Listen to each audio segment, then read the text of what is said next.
Today's topic is on diabetes. Getting the news from your doctor that you have diabetes can be overwhelming. For many, receiving the news is hard to swallow, and many of them remain in denial of having this disease.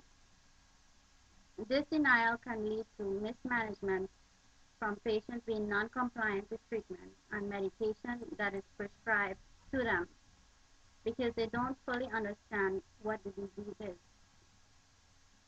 So what is diabetes? Firstly, there are two types.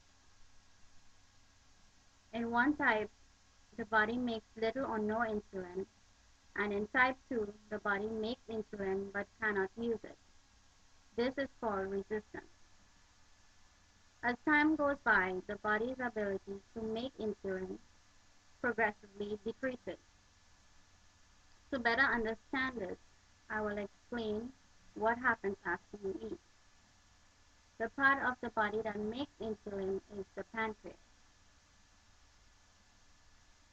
Food, mostly carbohydrates, are converted to sugars, one of which is glucose, which is the main body fuel. As sugars enter the bloodstream and begins to rise, this is called hyperglycemia.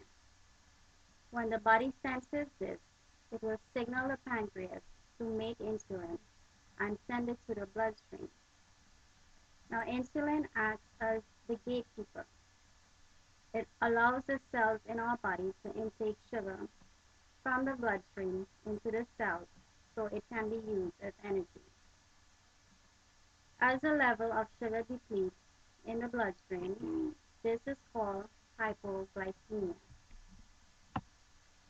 Some risk factors that contribute to diabetes are as a result of diet, being overweight, genetic influences, environmental factors, body defense systems, drug or chemicals, infections, and pancreatic disorders. Therefore, what might some of the symptoms be? In type 1, the symptoms can be suddenly increase in thirst, hunger, and urination, fatigue, sudden weight loss. In type 2, the early stages, there may be no symptoms, and sooner or later, they show up as you may have tiredness, frequent infections, blurry vision, slow healing cuts or wounds, numbness and tingling in the hands and feet, dry, itchy skin, frequent urination, increased hunger and thirst. According to American Diabetes Association, blood sugar levels before meals should be between 90 to 100 milligrams per deciliter.